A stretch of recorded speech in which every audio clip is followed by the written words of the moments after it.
dari desil 1 sampai 10 yang dibilang banyak orang yang mampu, bisa jadi misjudgment, gitu, salah penilaian.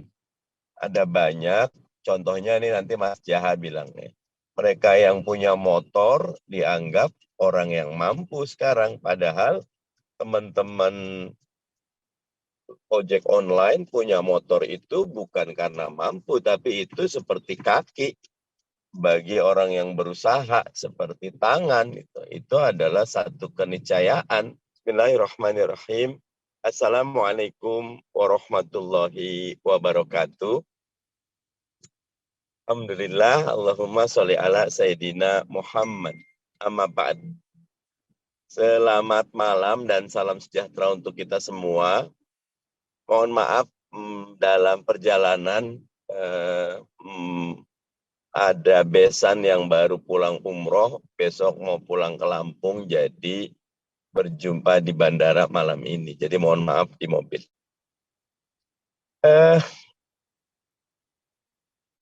Kenaikan BBM ini kita bisa tinjau dari banyak sisi, ya. Ekonomis yang sering diungkap bahwa terlalu besar subsidinya. Walaupun Prof. Antoni Budiawan di forum ini, termasuk juga Mas Bima Yudhistira di forum ini juga mempertanyakan baik angka 502-nya ataupun besaran subsidinya, ya. Bahkan Mas Bima Yudhistira mengatakan dari desil 1 sampai 10 yang dibilang banyak orang yang mampu, bisa jadi misjudgment, gitu, salah penilaian. Ada banyak, contohnya nih nanti Mas Jaha bilang nih, mereka yang punya motor dianggap orang yang mampu sekarang, padahal teman-teman ojek online punya motor itu bukan karena mampu, tapi itu seperti kaki bagi orang yang berusaha, seperti tangan. Itu adalah satu keniscayaan yang ketika naik, ya ini luar biasa. Belum lagi kita baru saja selesai pandemi, karena itu Mas Bima mengatakan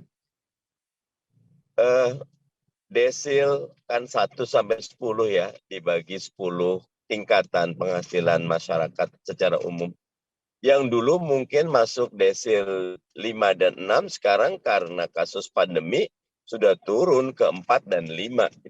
Atau mungkin yang tadinya 45 jadi 3 dan 4 itu. Sehingga tetap layak untuk mendapat subsidi. Yang kalau itu tidak dapat subsidi berat sekali. Dan dampak ekonomisnya sekarang luar biasa, ya. Bukan cuma harga angkutan yang naik, harga bahan pangan atau biaya yang dikeluarkan menjadi naik, tapi ini berlipat ganda. Ini yang saya pikir pemerintah terlalu menyederhanakan masalah. Nanti Teh Dia mungkin karena di Komisi 7 punya formula hitung-hitungan yang lebih tepat, ya. Tapi buat saya, kalaupun subsidi itu besar, maka migrasi dari subsidi barang ke subsidi orang seperti yang sekarang dilakukan, mesti dilakukan dengan seksama, ya. Karena saya melihat DTKS, data terpadu kesejahteraan sosial kita masih belum rapi, belum lagi ada banyak kelompok miskin baru di perkotaan, dari pekerja non formal perkotaan yang sekarang ini berat sekali. Mereka tidak termasuk dalam kategori yang layak menerima BLT sebelum ini, tapi sekarang menjadi sangat berat. Tapi ekonomis menjadi sesuatu yang bisa kita perdebatkan walaupun agak lucu, ya. Proyek IKN sehari atau 2 hari sesudah kenaikan BBM ditetapkan menjadi proyek strategis nasional dan yang dibangun istana negara lebih dahulu. Itu sebetulnya menunjukkan seperti apa rezim ini orientasi kepemihakannya. Tapi kita juga bisa memandang dari sudut politis, mendekati tahun politik, ada kelompok yang quote and unquote perlu untuk diberi penguatan dengan BLT, sangat mungkin ini juga strategi politik yang nanti akan mendapatkan insentif elektoral pada 2024. Ada beberapa analisa yang seperti itu. Tapi kita juga bisa melihat itu dari pandangan etis. Nah, di titik ini, menurut saya, Partai Keadilan Sejahtera menegaskan bahwa penolakan kepada kenaikan BBM tatarannya tataran etis. Negara harus hadir, pemerintah harus jadi ayah bagi masyarakat yang berat, bukan malah membiarkan beban ditanggung. Oke, ada BLT, tapi seperti apa efektivitasnya? Sekuat apa penopangnya? Termasuk seakurat apa datanya gitu. Nah, karena itu saya apresiasi sekali media dengan kawan-kawan di PKS. Saya dukung sepenuhnya sikap BBM menolak ini. Bahkan pandangan saya, media kita harus melanjutkan ke hak angket gitu loh.